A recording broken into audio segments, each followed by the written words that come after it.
الحمد لله وكفى وسلام على عباده الذين اصطفى أما بعد قال الله تبارك وتعالى في القرآن المجيد والفرقان الحميد أعوذ بالله من الشيطان الرجيم بسم الله الرحمن الرحيم لقد كان لكم في رسول الله أسوة صدق الله العظيم. عن ابي هريره رضي الله تعالى عنه قال قال رسول الله صلى الله عليه وسلم اذا دعي احدكم فليجب فان كان صائما فليصلي وان كان لم واذا مفطرا فليطعمه كما قال عليه الصلاه والسلام رواه الترمذي. میرے محترم بزرگوں اور دوستوں، آئیے گنبد خضرا میں آرام فرما نبی الحرمین امام القبلتین محمد عربی صلی اللہ علیہ وسلم پر بآواز بلند عقیدت اور محبت سے درود شریف پڑھ لیجیے. اللہم صلی علی محمد وعلی آل محمد کما صلیت علی ابراہیم وعلی آل ابراہیم انک حمید مجید. اللہم بارک علی محمد وعلی آل محمد کما بارکت علی ابراہیم وعلی آل ابراہیم انک حمید مجید. میرے محترم بزرگوں اور دوستوں، میں نے قرآن مقدس کی ایک چھوٹی سی آیت کریمہ کا سہارا لے کر اپنی عنوان کو آغاز دینا چاہتا ہوں. اللہ تبارک و تعالی اس آیت میں اپنے محبوب کو اپنے بندوں کے لیے کہا ہے کہ ان کی زندگی آئیڈیل اور نمونہ. اب ذرا تصور کی دنیا میں آئیے. ہم نے تو نہیں دیکھا رسول اللہ صلی اللہ علیہ وسلم کو، نہ ہم نے دیکھا، نہ ان کے قول کو سنا، نہ ان کے فعل کو دیکھا. صحابہ نے دیکھا، صحابہ نے کیا، اور انہوں نے 100% کیا. قول کو سنا بھی اور فعل کو دیکھا بھی، اور اسی پر اپنی زندگی کو چلانا شروع کیا. اور انہوں نے آقا صلی اللہ علیہ وسلم کی زندگی کو پڑھا، سمجھا اور نقل کیا. اور نقل کرنے کے عوض اللہ نے ایسی برکت رکھی کہ صحابہ کی زندگیوں کو بھی امت کے لیے نمونہ بنا. اسی لیے میں نے جو بھی ایک حدیث کا ٹکڑا پیش کیا ہے، ابو ہریرہ فرماتے ہیں کہ اللہ کے رسول جناب محمد رسول اللہ صلی اللہ علیہ وسلم نے فرمایا کہ بندوں کے حق ہے،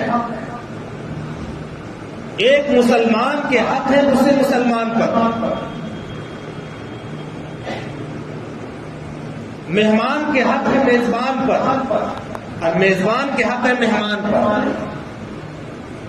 حتیٰ کہ حدیث میں اللہ کے رسول نے یہ فرمایا کہ اگر کوئی مہمان میزبان کے یہاں جائے اور اگر بغیر بتائے ہوئے میزبان کو مہمان نے روزہ رکھ لیا تو اس نے میزبان کو تکلیف پہنچائی.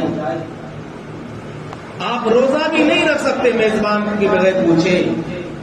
یہ حق ہے. میں جو آنا چاہتا ہوں اس بات پر کہ اللہ کے رسول جناب محمد رسول اللہ صلی اللہ علیہ وسلم نے فرمایا کہ ایک مسلمان کے دوسرے مسلمان پر حق ہے. تو میں سوچتا ہوں کہ آقا نے تو بتلایا ہوگا کہ کھانا کیسے ہے، آقا نے تو بتلایا ہوگا پینا کیسے ہے، آقا نے تو بتلایا ہوگا.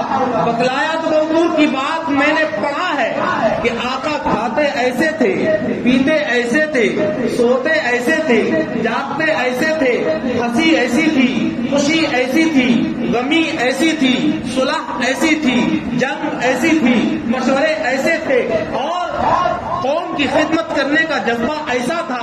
رسول اللہ کی زندگی کا ایک ایک قول اور فعل اور طریقہ ہمارے سامنے حدیثوں کی کتابوں میں ذخائر ہیں، موجود ہیں. ہم اگر اسے پڑھیں تو ہمیں سمجھ میں آئے گا کہ آقا مدینہ جناب محمد رسول اللہ صلی اللہ علیہ وسلم نے قدم قدم پر رہبری اور رہنمائی اپنی امت کے لیے کیا.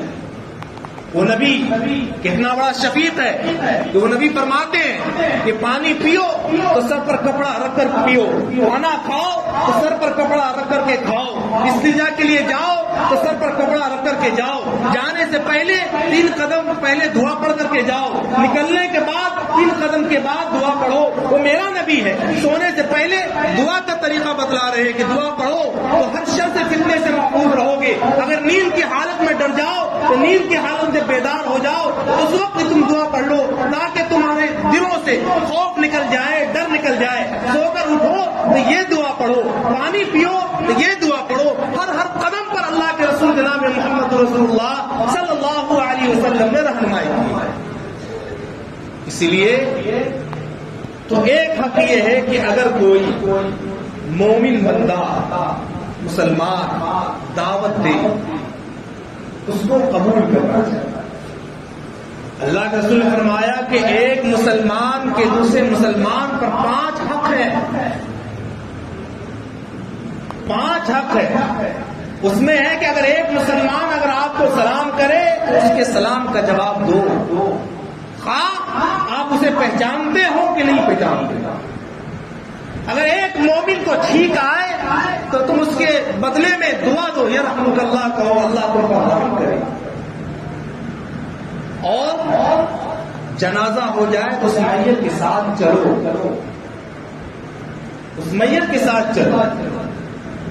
اور اگر دعوت دے تو قبول کرو، بیمار ہو جائے تو اس کی عیادت کرو، اس کے حال احوال لو، اس کو تشفی کے، اطمینان کے، سکون کے القابات بولو تاکہ اسے سکون مل جائے۔ یہ 5 چیزوں میں سے ایک چیز ہے دعوت۔ دعوت قبول کرنا میرے نبی کی سنت ہے۔ اب وہ امیر ہو یا غریب، یہ پیمانہ نہیں رکھنا۔ اللہ کے رسول جناب محمد رسول اللہ صلی اللہ علیہ وسلم غریبوں کی دعوت قبول کرتے تھے تو صرف گھر ہی تک نہیں، میلوں میل کا سفر کیا کرتے تھے۔ کیوں؟ وہ جو دعوت دی ہے اس کے دل کی خوشی کے لیے اس نے محبت کا اظہار کیا ہے۔ دعوت دینا بھی محبت ہے۔ اب اگر آپ نے دعوت قبول کی اور آپ وہاں پہنچے، یہ محبت کا اظہار ہے کہ ہم نے محبت کی بنا پر تیرے دل کو رکھنے کے لیے، تیرے دل کی خوشی کے لیے میں حاضر ہو گیا۔ یہ تو اللہ کے رسول جناب محمد رسول اللہ صلی اللہ علیہ وسلم کا عمل۔ ہمارا اور آپ کا عمل کیا ہے؟ ہم وہ دعوت قبول کرتے ہیں جو بڑے ہوں، جہاں انواع و اقسام کی نعمتیں ہوں۔ غریب کی دعوت کو کوئی قبول نہیں کرتا۔ اس لیے بڑے بزرگوں کا کہنا بھی ہے کہ بڑوں کے آگے آگواڑے مت رہو اور گھوڑے کے پچھواڑے مت رہو۔ دونوں لتار چلائے گا۔ بڑا ہوگا تو آگے سے لات چلائے گا، گھوڑا ہوگا پیچھے سے لات چلائے گا۔ آج بڑوں کی دعوت قبول کی جاتی ہے، غریبوں کی دل شکنی کی جاتی ہے، اور دعوت کے معیار بھی الگ الگ ہے، دعوت کا فلسفہ بھی الگ الگ ہے۔ بڑوں کی دعوت قبول کی جائے گی۔ اس امت کو پتہ بھی نہیں ہے اگر ہم کسی کو دعوت دے رہے ہیں تو ہمارے حق کیا ہے ان پر جسے ہم دعوت دے رہے ہیں، اور میزبان کو بھی پتہ نہیں کہ مہمان کے حق کیا ہے۔ نہ مہمان کو کچھ پتا نہ میزبان کو کچھ پتا، دعوت دیتی ہے۔ اللہ کے رسول جناب محمد رسول اللہ صلی اللہ علیہ وسلم کا مزاج تھا کہ اگر کوئی صحابی اللہ کے رسول کو دعوت دیتا اور یہ کہہ کر دعوت دیتا، اے اللہ کے رسول آپ کی دعوت میرے گھر اور آپ کے ساتھ 3-4 لوگ ہوں تو وہ بھی چلے آئے، یہ دعوت دی جاتی۔ آج تو کارڈ نکل گیا ہے نا وتھ فیملی، وہاں زبان سے دعوت دی جا رہی ہے اللہ کے رسول، کیونکہ انہیں معلوم تھا کہ اللہ کے رسول صلی اللہ علیہ وسلم سے عقیدت رکھنے والے، محبت رکھنے والے ساتھ میں ہوں گے۔ تو اللہ کے رسول صلی اللہ علیہ وسلم کے ساتھ جب صحابہ ہوتے تھے، جب اللہ کے رسول دروازے پر پہنچ رہے ہیں تو کوئی ایک شخص آ گیا، دعوت کتنے کو 5 کو، اے اللہ کے رسول آپ آئے اور آپ کے ساتھ 3-4 لوگ ہوں، کوئی دقت نہیں ہے، دعوت ان کی بھی۔ کہ 4 لوگ چلے، راہ میں چلتے چلتے ایک آدمی اور ساتھ ہو لیا، اللہ کے رسول نے منع نہیں کیا، امت کو سبق دیا کہ اگر تیرے ساتھ بھی کوئی آ جائے تو کیا کرنا ہے اس موقع پر۔ ایک صحابی ساتھ ہو لیے، اب میزبان کے دروازے پر دستک دیا، دروازہ کھولا تھا، عالم وسالم و مرحبا، اللہ کے رسول نے فرمایا کہ تم نے دعوت دی ہے 5 کو، میرے ساتھ ایک اور شخص حاضر ہے، اگر تمہاری اجازت ہے تو میں اسے اندر لے کر آؤں، اور اگر اجازت نہیں ہے تو میں اسے یہاں سے لوٹا دوں۔ وہ میزبان کہتا ہے اللہ کے رسول کیسے ہوگا، ان کے لیے بھی اجازت ہے، وہ آئے، دروازہ کھلا ہوا، تو اللہ کے رسول نے بتلایا کہ اگر دعوت جتنے کو دی جا رہی ہے آئے ٹھیک، اور اگر ساتھ ہو لیا تو میزبان کو آگاہ کر دو، خبر کر دو، اطلاع دے دو کہ میرے ساتھ 5 نہیں بلکہ 6 ہیں، تاکہ وہ اس کا بھی انتظام کر لے۔ ایسا نہ ہو کہ تم 7 کو لے کر جاؤ اور اس نے انتظام 5 کے کیے ہیں، تو یاد رکھو وہ بھی شرمندگی محسوس کرے گا، وہ بھی اپنے آپ کی توہین محسوس کرے گا، اس لیے پہلے آگاہ کر دو۔ اور اگر کوئی بغیر دعوت کے کھاتا ہے تو اللہ کے رسول نے فرمایا کہ وہ چور بن کر کے گھر میں داخل ہوا، لٹیرا بن کر گھر سے نکلا، وہ گھر سے لٹیرا بن کر نکلا، چور بن کر داخل ہوا، کیوں کہ بغیر دعوت کھانے والا وہ حرام خور کہلائے گا، وہ حرام خور کہلائے گا، حرام کا کھانے والا، بغیر دعوت کا کھانے والا وہ حرام خور کہلائے گا۔ تو اللہ کے رسول صلی اللہ علیہ وسلم کا ایک ایک عمل امتیوں کو سبق دے رہا ہے کہ ہمیں کرنا کیا، کس موقع پر کیا پریشانیاں آئیں گی، یہ رہنمائی اور رہبری کی جا رہی ہے۔ اسی لیے اللہ کے رسول جناب محمد رسول اللہ صلی اللہ علیہ وسلم کا طریقہ ایک یہ ہے کہ بیٹھ کر کھانا کھاؤ، بیٹھ کر کھانا کھاؤ۔ آج سے 1450 سال پہلے اللہ کے رسول نے یہ عمل کیا اور یہ بتلایا کہ بیٹھ کر کھانا کھاؤ، بیٹھ کر پانی پیو، 3 سانس میں پیو، دوپہر کا کھانا کھاؤ تو قیلولہ کرو، چاہے آدھا گھنٹہ ہی صحیح، 1 گھنٹہ ہی صحیح۔ آج کی سائنس اور میڈیکل یہ ماننے کو تیار ہے کہ ہاں 3 سانس میں پانی پینا جسم کے لیے بیماری سے محفوظ رہنے کا بہترین طریقہ ہے۔ آج سائنس اور میڈیکل یہ ماننے کو تیار ہے کہ کھانا کھانے کے بعد انسان کو 1 گھنٹہ آرام کرنا چاہیے۔ آج سائنس ماننے کو تیار ہے کہ پانی پیتے وقت، کھانا کھاتے وقت، استنجا جاتے وقت سر پر کپڑا ہونا بے حد ضروری ہے۔ یہ تو آقا مدنی صلی اللہ علیہ وسلم 1400 سال پہلے حکم دے کر گئے، عمل کر کے بتلایا۔ آج کی میڈیکل اور سائنس یہ ماننے پر مجبور ہے کہ یہ جو عمل کیا گیا یہ سب سے اعلیٰ ارقا افضل ہے۔ اور حضرت حکیم الامت رحمۃ اللہ علیہ فرماتے ہیں کہ دعوت کی 3 قسمیں، ایک اعلیٰ درجے کا، ایک متوسط درجے کا اور ایک ادنا درجے کا۔ اعلیٰ درجے کی دعوت کیا ہے کہ کسی کی اگر آپ دعوت کر رہے ہیں تو ان کو آپ نقد کی شکل میں پیسہ دے دیں تاکہ وہ کھانا کھائے اس پیسے سے، یا پھر وہ اپنی ضروریات میں کسی چیز میں استعمال کر لے، وہ اس کو اختیار ہے۔ اس میں ہے کہ اس کی پریشانی بھی نہیں، اس کو دقت بھی نہیں، اس سے اس کو آرام مل جائے گا۔ یہ سب سے اعلیٰ درجے کی دعوت۔ اور متوسط درجے کی دعوت یہ ہے کہ آپ جس کی دعوت کر رہے ہیں اپنے گھر میں کھانا بنا کر جس کی دعوت کی اس کو گھر پہنچا دیں، وہ آپ کے کھانے کو کھا لے گا، اسے پریشانی نہیں ہوگی۔ اور سب سے ادنا درجہ بتلایا کہ دعوت آپ نے دی، اس نے قبول بھی کیا۔ اب دعوت آپ نے کیا ہے ایران قرآن میں، اب وہ بندہ آپ کی دعوت کو قبول کر لیا، اب اس کو پہنچنا ہے آپ کے گھر، تو اب آپ دعوت سے 1-2 گھنٹہ پہلے گھر سے نکلے گا، 50-60 روپے کرایہ دے کر کے جائے گا، پھر وہاں پہنچے گا، ہو سکتا ہے راستے میں ایکسیڈنٹ ہو جائے، راستے میں پریشان ہو جائے، ابھی دیکھا ہوا بھی گھر نہیں ہے، پھر لوٹے گا، کیا ہوگا؟ یہ پریشانی والی دعوت ہے۔ کہا کہ ایسی دعوت دینے سے پرہیز کرو۔ دعوت کی 3 قسم، اور آج بھی ایک دعوت ہے، شادیوں کی دعوت، ولیمے کی دعوت۔ کارڈ پر لکھا ہوتا ہے ولیمہ مسنونہ، شادی مسنونہ، کارڈ پر مسنونہ لکھ دیا گیا تاکہ یہ امت سمجھے کہ سنت کے مطابق ہو رہا ہے۔ اب یہ مسنونہ سمجھ کر ولیمہ میں پہنچا، مسنونہ سمجھ کر شادی کے تقریبات میں پہنچا، اور دیکھا کہ انسان تو ہے مگر جانوروں کی طرح کھا رہا۔ یہ فطرت کھڑا ہو کر کھانے کو کس کا کھا؟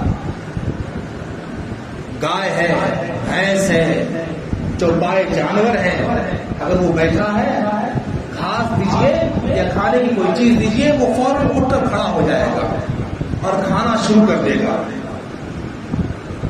تو پتا چلا کہ انسان اور جانور میں کچھ چیز تو ہے جو ممتاز کرتی ہے انسان کو، اور وہ کیا ہے؟ آقا کی پیاری سنت، بیٹھ کر کھانا۔